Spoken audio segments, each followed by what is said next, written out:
Hey, welcome back to the Riders, the Baldheaded Barbershop. Paul Rivers, Tori Taylor. Hey, y'all, like I keep telling you, the Baldheaded Barbershop is not a location, definitely is a state of mind. Hey, you see my partners in crime, Paul Rivers, Tori Taylor. Yes, Hey, sir. this episode is going to be a little different, but a lot of the same. You'll notice we're not in the studio. So this is that part about it not being a destination. Wherever we are, wherever we go, we are the ball headed barbershop. We're gonna help you get what's on your mind off. That's part of that whole ball headed mantra. It's more than just a hairstyle or lack thereof. Bling bling. I see you, Paul. What's up, bro? How you feeling? Man, I feel cheated, man. I feel like I can't bug you as much as I could if we was in the Thank studio, man. God. We need to do this. I, We should have done this a I feel, long time I feel ago. cheated. I can't get all the way up underneath your skin, all the way Yeah, up you underneath. you you up around the dermis. You did not quite at the epidermis. Paul, welcome to the party. What's up, Tori? What's Yep. going on, my brother? Maintaining, making it happen as always. Sorry, T. What up, bro? Man, same thing, different day. Same thing, Yep. different day. Yeah, Coming man. Yeah, live man. to you from I could be from anywhere, huh? I could be from anywhere. Yeah, ain't no telling I where know where ain't no you're telling where from. we might end up, bro. Hey, I know But where I'm you're from, coming and you keep playing, Paul. I'm gonna end up sending you back. I'm coming to you live from Wakanda, brother. Oh I'm man, handling some business in Wakanda. Wakanda. Hey man, listen. The truth of it is, man, you know that word truth, the absence of lies, the absence of prevarications. There are some painful truths that we as people need to embrace. And the Right. amazing thing is, man, this episode, although we're apart, I think we're all on one accord with a lot of different areas and aspects of this discussion. In case you missed it, this episode we're discussing painful truths. Paul, your thoughts. Man, what a start. I mean, but you know what though, man? It's one of those conversations we need to have because the first the first step in solving a problem is admitting you have one. You know what I'm Or saying? Yeah, being able to You identify can't it. you Yeah. can't fix a identifying it. Yeah, problem. You can't fix a problem until you acknowledge the fact that you have one, man. So, just for us to sit here and just, take a look at some uncomfortable truths about, what we are as a community. I think it's a very relevant conversation, man. I'm looking forward to it. But you know, it's called uncomfortable truths for a reason. It's uncomfortable, but it's a necessary conversation, man. So I'm looking forward to it. Yeah, man. So before we dive into the meat of this one, Tori, you want to give an overall thought process of your aspect of painful truths? yeah. Just like Paul said, it's one of those conversations that we definitely need to have because there are a lot of things that are going on within our community. That's what we're kind of focusing on. Our community, the Black community, and there are some uncomfortable truths. There have been some things that have happened. Oh, over the years, things that have changed from when we grew up to where we are now. So much has happened in between there, and some things have come up that that have kind of gotten us in the position that we are in right now. So yeah, let's talk about it, man. Let's get into this thing. You know, the crazy thing is, man, I had a conversation with someone last week, the latter part of last week, and I gave them a painful truth of this whole generation. And the truth of it is, man, a lot of these YNs come as a result of Generation X. We seem to have forgotten what we were taught or the lessons that were imparted to us. We were too busy out getting it in, establishing our careers, getting our educations, and somewhere along the lines, we failed to pass on those messages and those lessons that we got from the boomer generation. And it seems like we kind of were more adversely influenced by millennials. Now, some people might like it, love it, or leave it, but the truth of it is, I feel Gen X is greatly responsible for this corrosion of our young people. Yeah, that's Yeah. In that's what way that's though? In what way though? What Well, way? once again, we kind of got away from, we allowed our kids to be able to express themselves too much. We allowed them to have more opinion than giving them the fact of what we knew. And those young, mature, immature opinions just kind of help raise a generation of what we're seeing right now. Yeah, you got young parents trying to be their kids' friend more than they trying Yeah, to be their Woo. kids' parent. But yeah. Paul, So See a say, lot of wait, that. dog, wait, Yeah, dog. I Say see a that lot of again, that, bro. Paul. Yeah, yeah, they Say that trying to again, be the Paul. kids' friend more than they trying to be the parent. You know what I'm saying? And so accountability is gone. That was one of my first uncomfortable truths is that our kids is bad as hell. You know what I'm saying? It ain't no a lot. accountability. Yeah. And of course it's not across the board. You know, y'all know how I am with, these broad strokes across the whole people.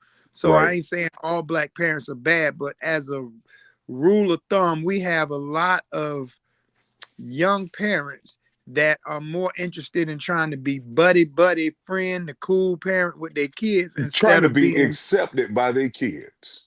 yeah, Imagine try and who does that? Who needs acceptance or permission to be a parent? I mean, it's Yeah. to me it's a balance, you know what I'm saying? Because I'll be honest, I'm nowhere near as tough on my girls as my mom them was on me growing up. I'll be the Me first too. one to say that. Me And I too. Me definitely too. got a much more friendlier role with my girls than my mom had with me. But there's a line. You got to be able to draw. If you people not gonna ever respect boundaries that you never set, Agreed. Absolutely. and 100%. especially your kids. You know what I'm saying? If you don't Yeah. set boundaries and say, hey, listen, we cool, I love you, I'm all about, you trying to, make your life better than what I went through, and I'm all for that. But Dog. is lines, and you You cross know, the Yeah. line, I'm not your friend. I'm your you know dad. what, Paul, I'm gonna check and you. you're absolutely right. But my dad and I, and even my mom, didn't establish a friendship until I was about 40 years old, good and grown. There was there was still But that's that just because element you of hard to I the be ain't your friends with, friend. Sterling. Yeah, you just hey, hard to be hey, friends with. But if your Tori. mama Mhm. I can't be think friends with you, you got Tori, problems. Tori, you know my mom longer than Paul has. Man, you know Yeah, my yeah. mama did not play the radio. My mama, Right, right, right. forget the radio. My mama didn't allow humming. There Right. was no nothing, bro. But Right. and Paul, I get. Although I don't have kids, I get it. What you're saying is you're a little more lenient, a little more understanding. But at what point do you draw that line and say, "Wait, hold on, I'm the parent. You're gonna listen to me"? At what Right. point And does that come? it comes for me. It comes with when I see you doing something that I believe is going to be detrimental to you or your future. It's my job, and it could be an action or it could be a character trait that I think you need to try to weed out. Laziness, procrastination, a lot of the things that I went through. So it's never like a this or that. It's always for me, it's always a constant state of flux. But I'm always aware that my ultimate role is to shape them for a successful future.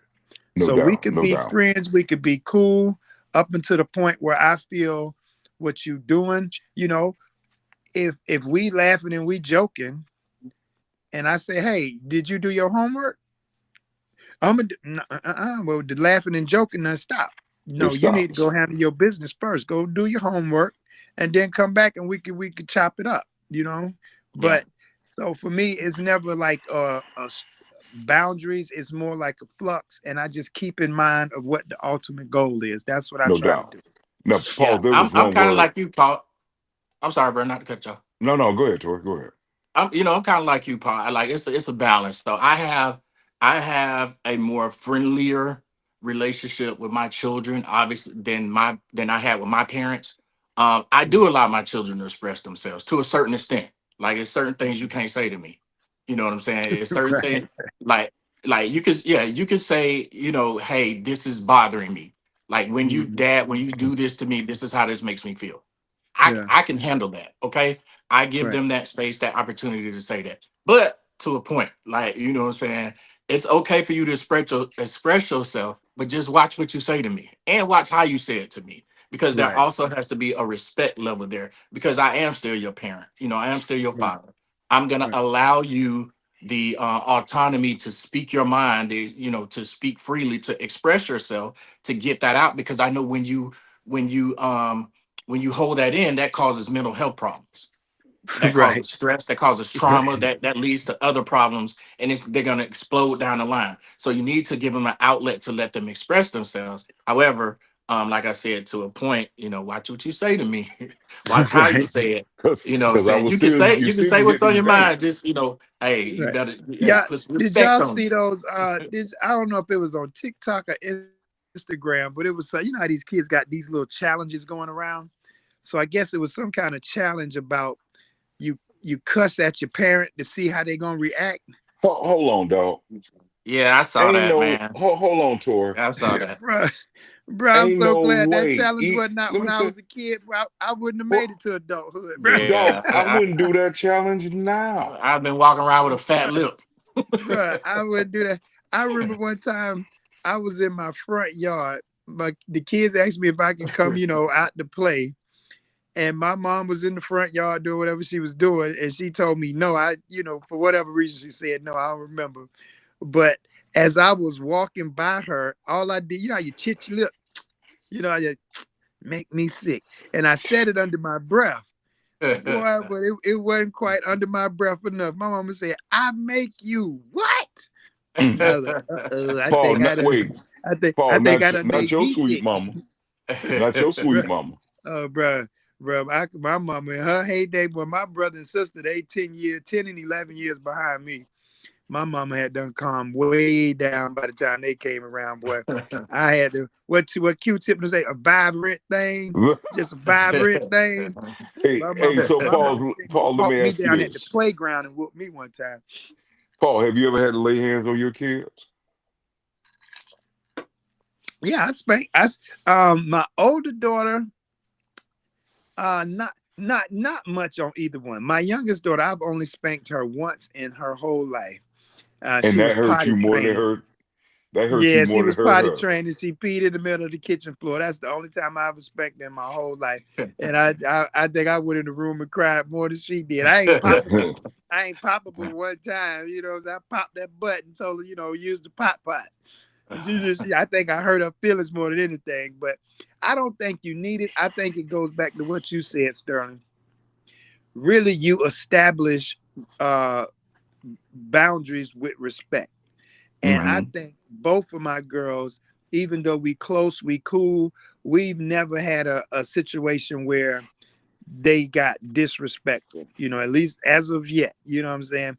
Me and my oldest daughter had words one time, but she was grown when we had it. And, we had a little knockdown, drag out words, a misunderstanding, but, we eventually worked it out. But growing up, uh, we never had issues like that. So one of the pathetic truths that we deal with is an apathetic representation at the polls. And I think even at that, it is our Oh, responsibility as parents to show up at the polls. Don't just come home with the little cute sticker. That's nice. But at an early age, listen, we're going to go vote. It's important that we show up to vote. yeah. Tori, I know your lane is politics. Did you do that with your kids?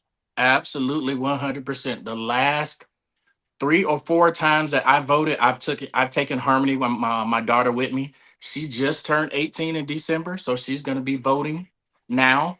Okay. Yeah. But I've been conditioning her. I've been talking to her about the importance of voting. She's gone with me to the polls, and I make sure I go to the polls. I don't do. I know No, that it's sir. convenient to do the mail-in ballots and that kind of stuff. I don't do that. I get up and I go to the polls and I'll stand in line because I understand that that's something that our ancestors fought for. They Yep. fought for our right. It's not a luxury to go do that. It's our right to do that, and our ancestors fought for that. So I have taken Harmony, my youngest son, Kate, my oldest son, he's 22. TJ, he's can vote. And this year is going to be Harmony's first year voting. But yes, I planted those seeds early, so they'll understand the importance of it. Yeah, I think that's where a lot of people, even not just the kids, the adults who don't participate. I think a lot of the disconnect is people really don't they don't fully connect the dots on how much, especially local elections. In Mm, my opinion, local elections impact your life more than the national they elections. You know do. what I'm saying? Yeah. And a Yeah. lot of people just, oh man, I don't study, I don't even pay attention to it because they really don't connect the dots on how much those people play a role in what they do and don't have access to.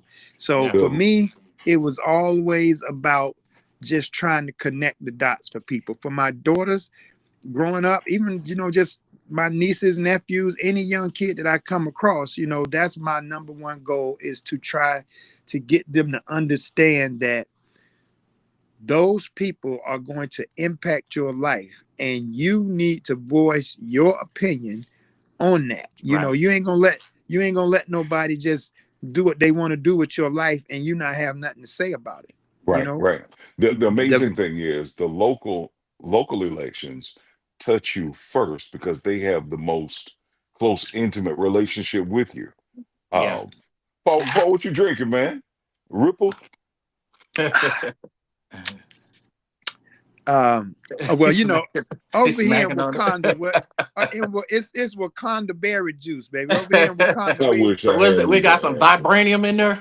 yeah, we got a little vibranium in my Wakanda You juice. know, you know. But no, speaking of local elections, if I could give like a quick segue, shout out to my guy, my friend, my brother, Joseph Patrick McMullen, local commissioner over in the town of Oakland.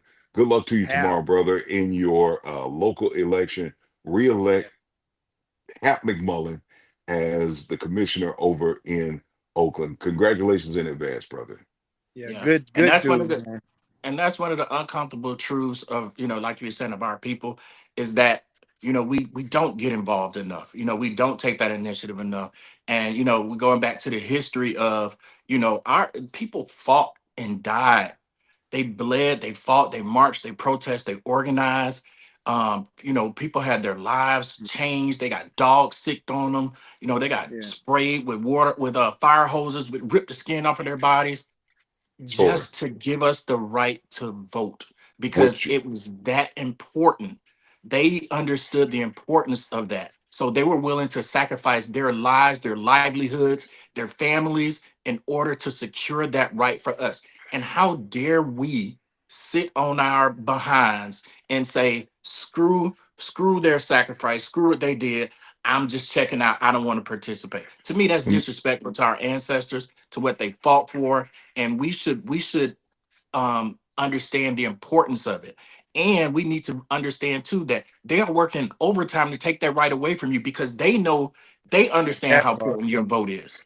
Not They that the part. thing, understand how important your vote is. They That's why they're trying to take it away they from you. trying they try. Tori, Yeah, bro, Project 2025 is a real thing, man. Yes, These sir. and And people they're are you going see it, working to it. roll back you're these seeing it right. unfold every day more and more. Tori, what you Yep. just said is the exact same message that I try to preach. I'm not going to trust the mail-in ballot. I'm not going to trust that early voting. I'm going to stand my John Brown hand parts in line just to pay homage to what our predecessors and forefathers did, the way that Yeah. they paved for us to be able to have the right to vote. How dare we as a black How nation dare we? not do Even it? right here, even right here, we understand the history of the Oakwood massacre. When who was it, July Perry tried to vote Yes, right here in this he town over. I'm here in died. Apopka, the town right over. They told him that if he went to go vote, that they were going to kill him. They were going to kill his whole family. They was going to burn the city down, and that's exactly what they did. But he actually sacrifice himself and his family to vote. And how dare we? We got an election going on, local election right now here in the city of Apopka. How dare we sit on the sidelines and not honor a local legend, a local civil rights activist who gave his life for our right to vote? How dare we? So, Tori, what's your point of view on the painful truth, man? What is it? The uncomfortable truth is that we don't participate enough. We don't understand the importance of our vote. We don't take it seriously. We're giving our power to other folks to govern us, to lord over us. They're not governing us; they lording over us. If we don't participate in it, we're saying hey, just do whatever you want to us. We'll just do We're whatever. gonna take We'll it. just We're He gonna can take take accept us. it. whatever. Thank you. He can take Yeah, us we'll back to take it. medieval Yeah. times. They And the may I have lord, and another? May I have another, please? we the serfs. Yeah. May I have We another, the please? serfs. Yeah. Take that. And Mm. that's exactly. That's exactly. I ain't gonna go there. I mean, I shouldn't No, have said. no, Tori, what you just No, said no. took me back to initiation, boy. Oh Yeah, God, yeah. no, But no, yeah, no, but no. but yeah, but my point is that when you don't vote, when you don't participate, number one, you don't have a right to complain. You don't Correct. have a right to complain if you don't participate. And when you do that, you are giving up your power. The one thing that each and every one of us get right in this country is the right to vote. And when you give that away, when you willingly give that away, you give up your power. So you don't have a right to complain, and you're just willing to just allow them to do whatever they want to you. So Hey, we so the uncomfortable truth is that not enough of us participate, and we need to do better. how about the uncomfortable truth that we are disproportionately convicted of felonies that will take away so many of our rights and privileges. Yeah. And Paul, even you had dealt with that for a while, because of something that took place with you. Yeah, I mean, definitely the Stop. the justice system has been used as a control mechanism. You know, Absolutely. Yeah. over the decades is I mean, if you go right back to after right after slavery, it Right. started right after Th- that. They There's started, you know, the chain gangs. That was just free slave labor. Even now, there was just the mass incarceration. You know, that's just another control mechanism, man. So definitely, I feel like the sentencing guidelines back, if you go back at the beginning of the crack epidemic, you got some white guy that was serving powder cocaine get arrested and get sentenced to some little cupcake sentence, and then a Yeah. brother out on the street with you know, just a little gram of crack, and he getting hit for 10 and 20 years, you know what I mean? Right. And it's Yeah. Just this because it's crack. right, just because it's Yeah. crack, and they know no. Yeah. that majority of the people that was dealing with crack was black, you know. So Absolutely. I Yeah. definitely think the justice system and in mass incarceration was used as a control mechanism. And again, it goes back to what you say, Tori. Is it all comes from us not participating in the voting process. You know, that's how they are able to do a lot of these things that they do, is because we don't participate, we don't let our voice be heard, and when we don't do it, we just giving them the green light to do whatever they want to do with our livelihoods. Yeah. And clearly they not moving in our best interest. So we Yeah, they got to don't learn. have our best interests at heart, man. And the So another uncomfortable truth is too. Not. I'm sorry, not to cut you off there. Another uncomfortable truth, and that is too that our people are unfortunately very reactionary.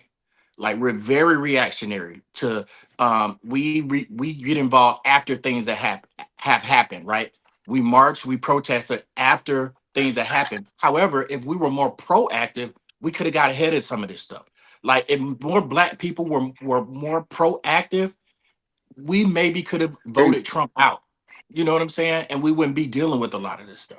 I agree. I I know that we agree. need more. I know that we need more numbers, so we don't have the the total numbers. But a lot. There was a Hey, lot of people that just didn't vote. Right. Yeah, y'all, yeah. another. This last election, we did not have an energized base at all. You Yeah, know what I'm Hey, saying? I don't think we had any type of we weren't galvanized as a people to understand, or we didn't believe what was really going to happen. Y'all, I'm gonna change gears real quick. We talked about the incarceration. We talked about how disproportionately the representation for felony convictions are with blacks. But somewhere along the line, we got to take accountability for our actions. We can't yeah, allow ourselves to be put in a position where they have control over us. Meaning, you can't do the same things they do and expect to get the little slap on the hand. I think about the movie Life.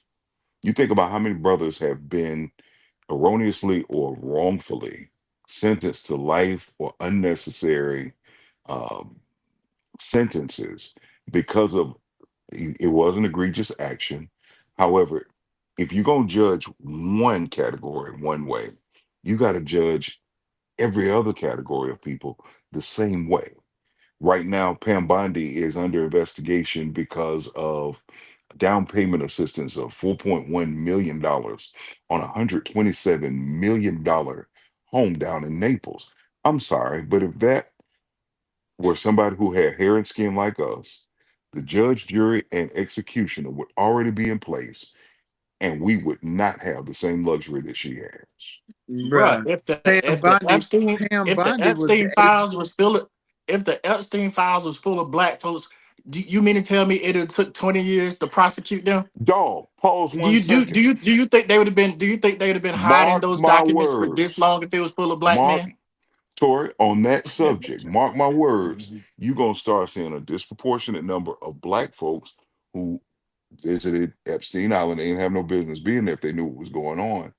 And the cover up is going to be real for their Eurocentric counterparts.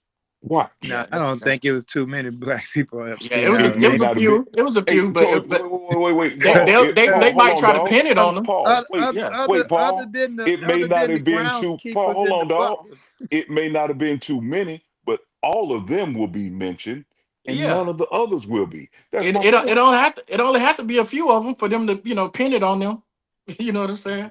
So yeah, Yeah. that absolutely But they're the gonna be usual disproportionately. suspects, Right. That whole thing, and I hope that they, the people that are hiding Pam Bondi, the people in DOJ, whoever's responsible for hiding those documents, for not taking action with the FBI, the DOJ.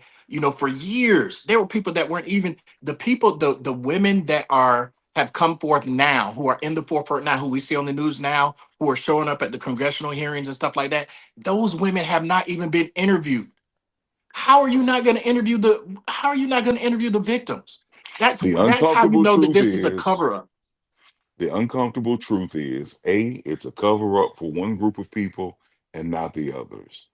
B, Absolutely. as long as the powers that be continue to be the powers that be, you're going to have these unjust cover ups and hidings where there were victims and those perpetrators will go free.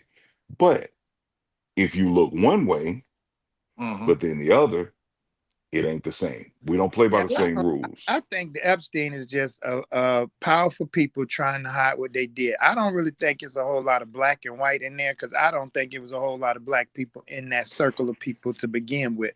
I No, I do think was. I do think that they are covering it up. There are no statute of limitations on sexual assault. And the young lady that accused Trump of sexual assault, I believe when he comes out of office, if that happened in New York and Letitia James is still the AG, I think they're gonna dig those files up. And if nothing, if the DOJ won't do it, the state of New York definitely will.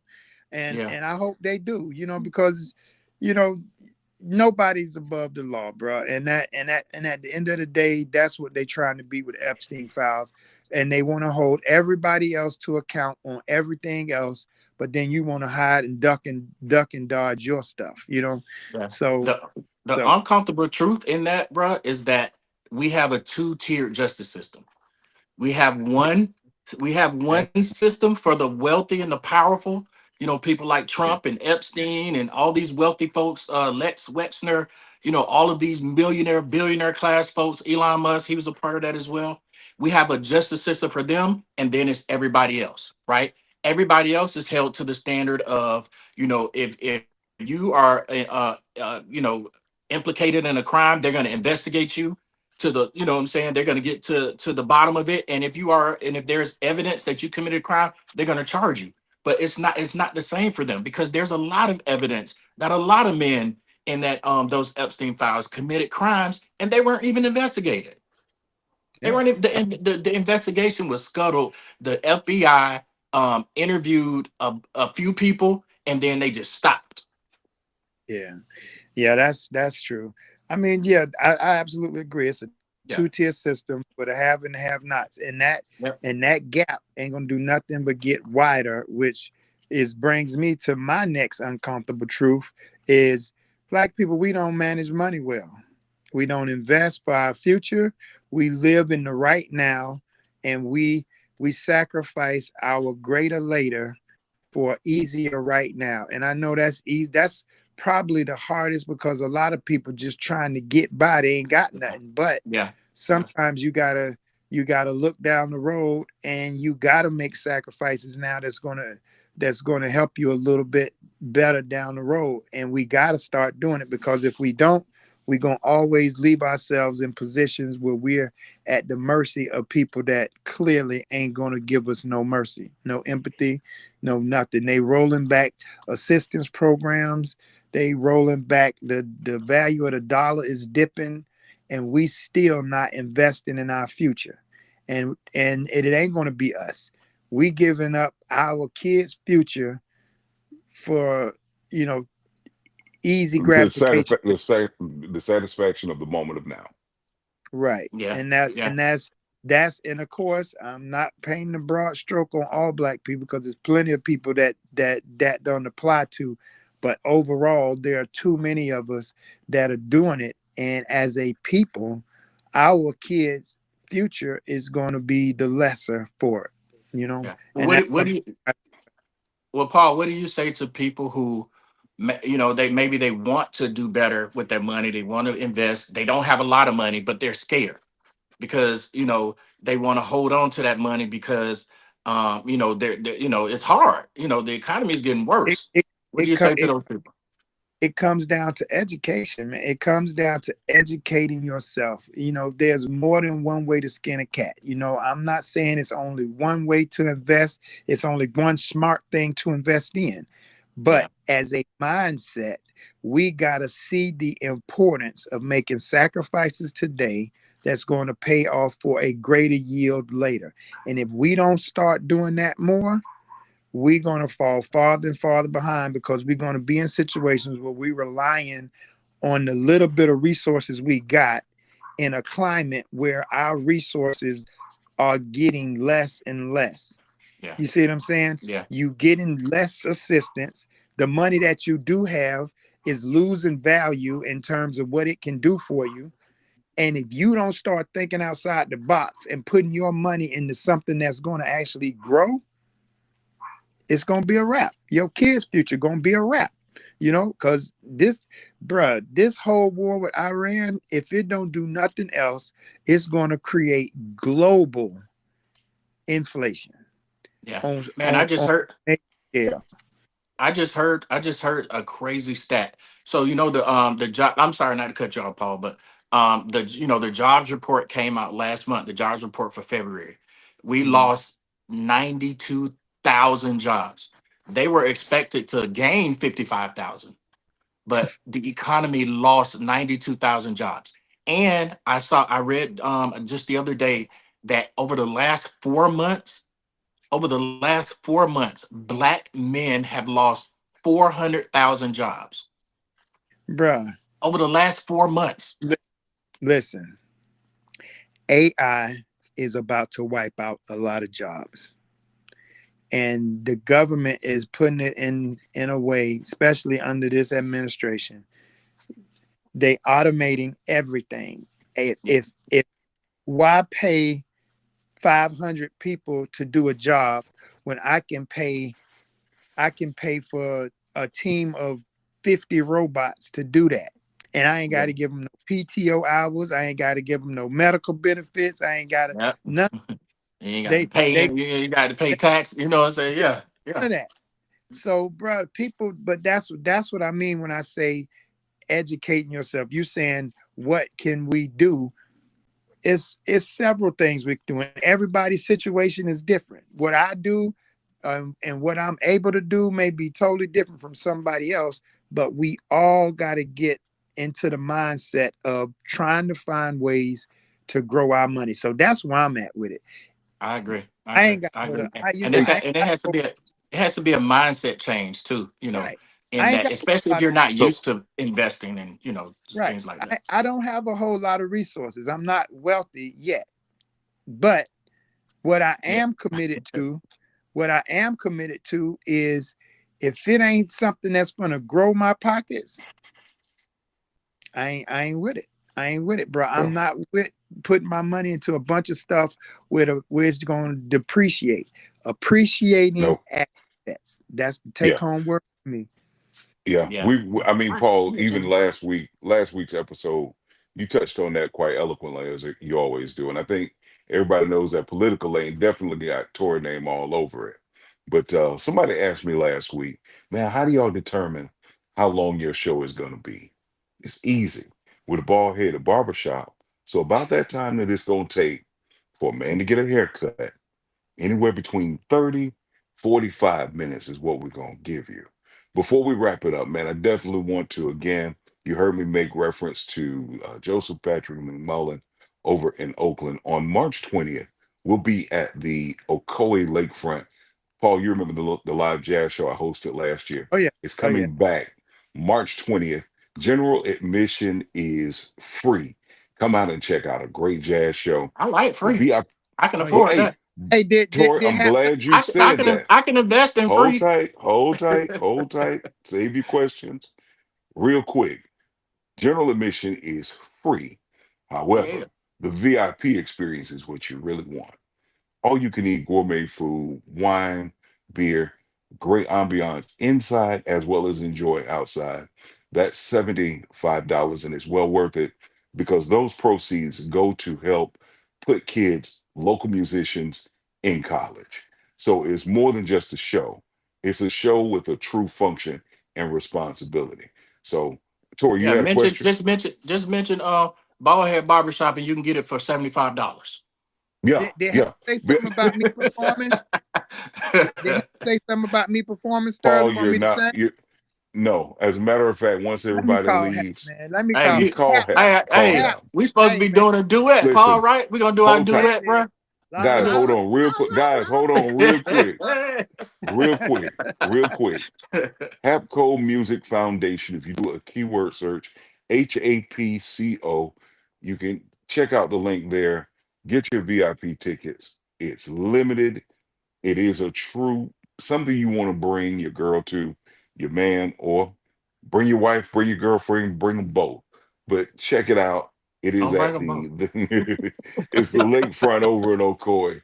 You don't want to miss it. So, Yeah, yeah. Paul, if you Don't want, bring them. Not at the same time, Paul, anyway. Yeah, Don't bring not Paul, at the them. same Paul, time. Paul, if you would give your parting shot on what is it, unpretty truth, Uncomfortable truths. Uncomfortable truth. uncomfortable truth. Listen, man. Get Like I said at the beginning, the first step to fixing a problem is admit you have one. You know, let's all do some self-evaluation, man. Let's hold ourselves and each other to higher standards, man. Let's move this things forward, man. I believe our community is the most innovative, creative, amazing people on the face of the earth. I'm biased, but hey, that's just what it is, man, for me.